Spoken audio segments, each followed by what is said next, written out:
এই ফুলের মতো যদি মানুষের মন এবং হৃদয় পবিত্র এবং সুন্দর হতো তাহলে এই পৃথিবীটা আরও সুন্দর হতো। তাহলে চলুন আমরা এই ফুলের মতো যেন সবসময় সুন্দর থাকি এবং মনটাকে হিংসামুক্ত রাখি।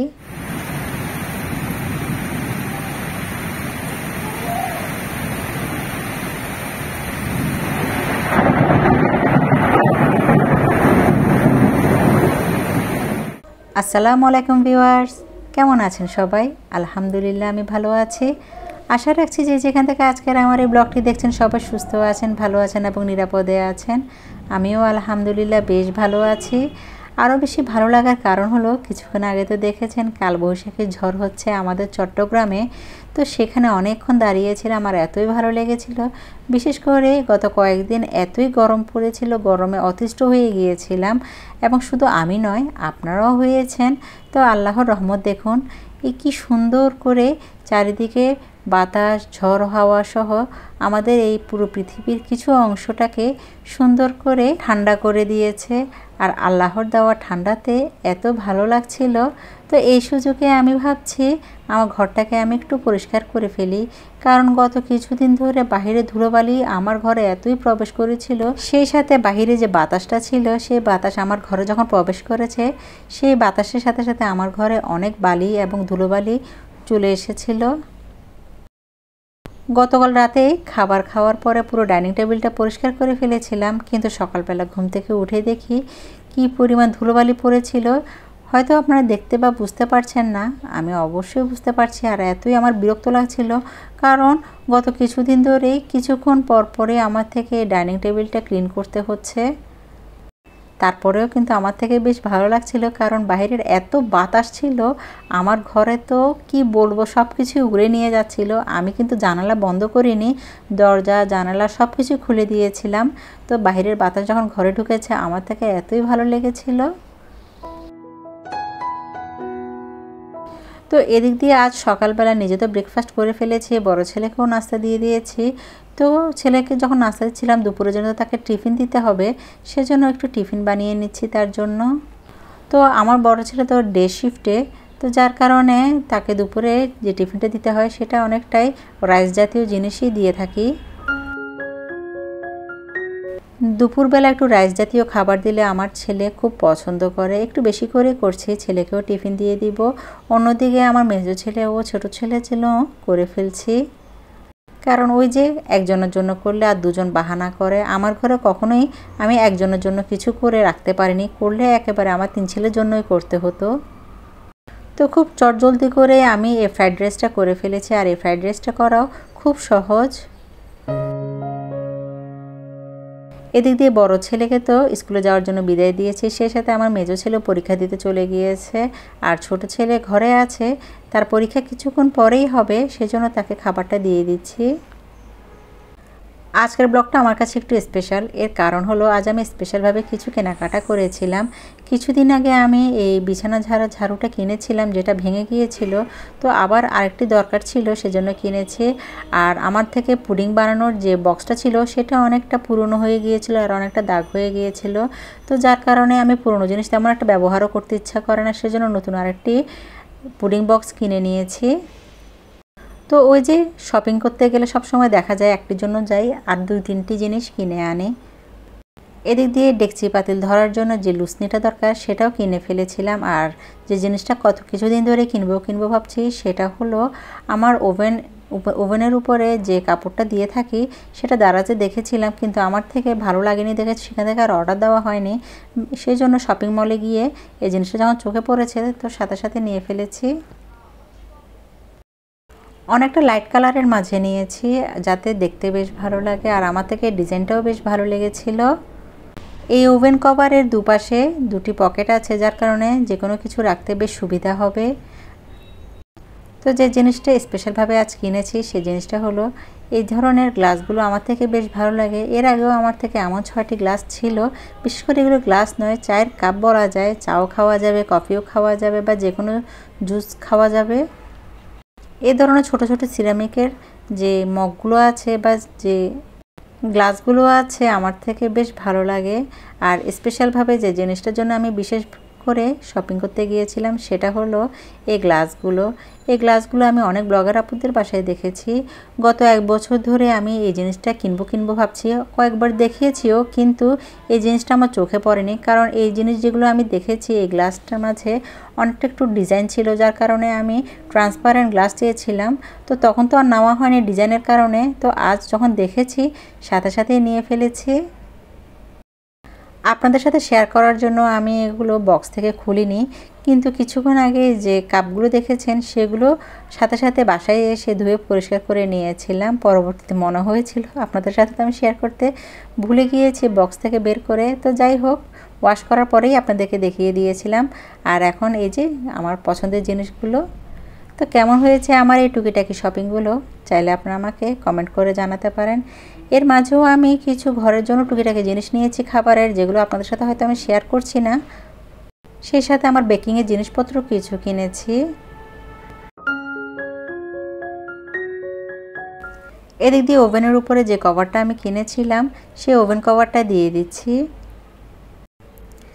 এখন অনেকটা চিন্তামুক্ত আছি, কারণ কিছুদিন পর এখানে আমি যে কাপড়টা ছিল সেটা ক্লিন করতে হতো। এখনও তেমন একটা ঝামেলা হবে না, শুধু একটু মুছে নিলে হয়ে যাবে। তো সেই সাথে ভেবেছি একটু সুন্দর করে ক্লিন করে রাখি, আর একটু সুন্দর করে একটি ফ্লাওয়ার দিয়ে একটু সাজিয়ে ফেলি।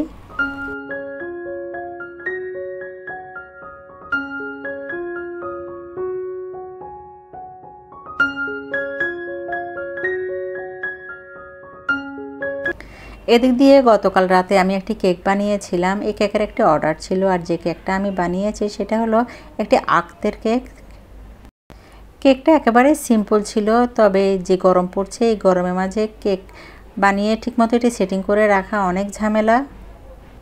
আর কেকটা ডেলিভারি দেওয়ার কিছুক্ষণ আগেই ডেকোরেশনটা করে রাখছি, কারণ এখানে কিছুটা ফন্ডেন্টের কাজ ছিল।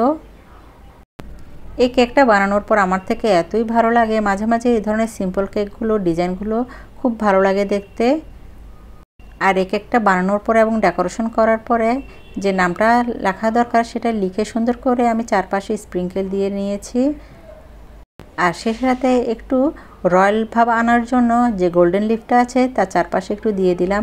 গোল্ডেন লিফ দিলে যে কোনো কেক দেখতে বেশ সুন্দর যেমন লাগে, তেমনি দেখতে অনেকটা রয়্যাল রয়্যাল ভাব লাগে।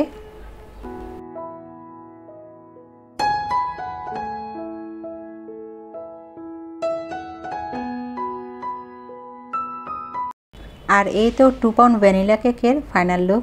তো কেমন হয়েছে আমার আগ সিরেমনির এই কেকটি সেটা চাইলে আপনারা আমাকে কমেন্ট করে জানাতে পারেন।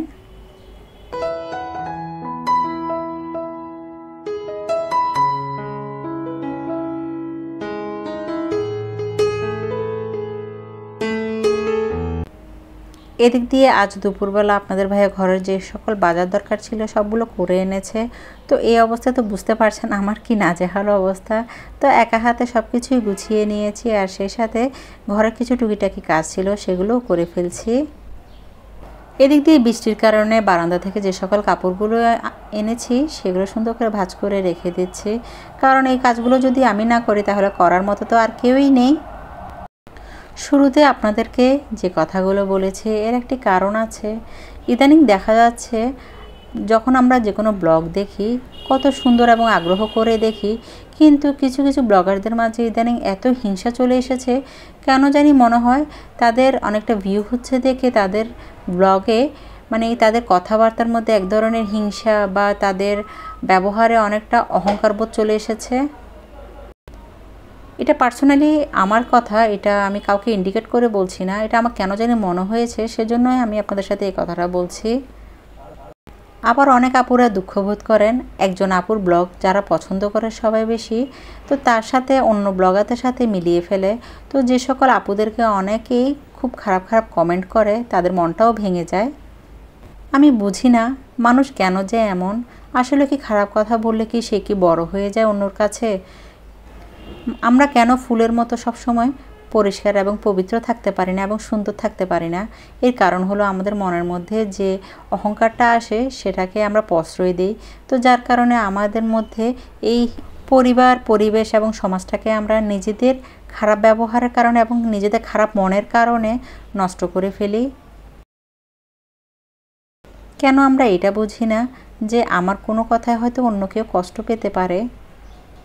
একটা ব্লগ করার পেছনে প্রত্যেকটা আপুর যে পরিমাণ কষ্ট আমরা যারা ব্লগ করি সেটা আমরা অবশ্যই বুঝি, কিন্তু যখন ওই ব্লগগুলোতে খারাপ খারাপ কমেন্ট আসে, সত্যি বলছি আমার থেকে সে সময় এতই খারাপ লাগে, মনে হয় তার কষ্টটা আমার কষ্ট। আমি শুধু এটুকু বলবো, যাদের মনের ভিতরে অহংকার আছে এবং হিংসা আছে তারা চেষ্টা করবে মনটাকে সবসময় পরিষ্কার রাখার জন্য। এতে হয়তো আপনার কোনো ক্ষতি হবে না, তবে অন্যজনে আপনার এই দুর্ব্যবহারে অনেকটাই কষ্টমুক্ত থাকবে।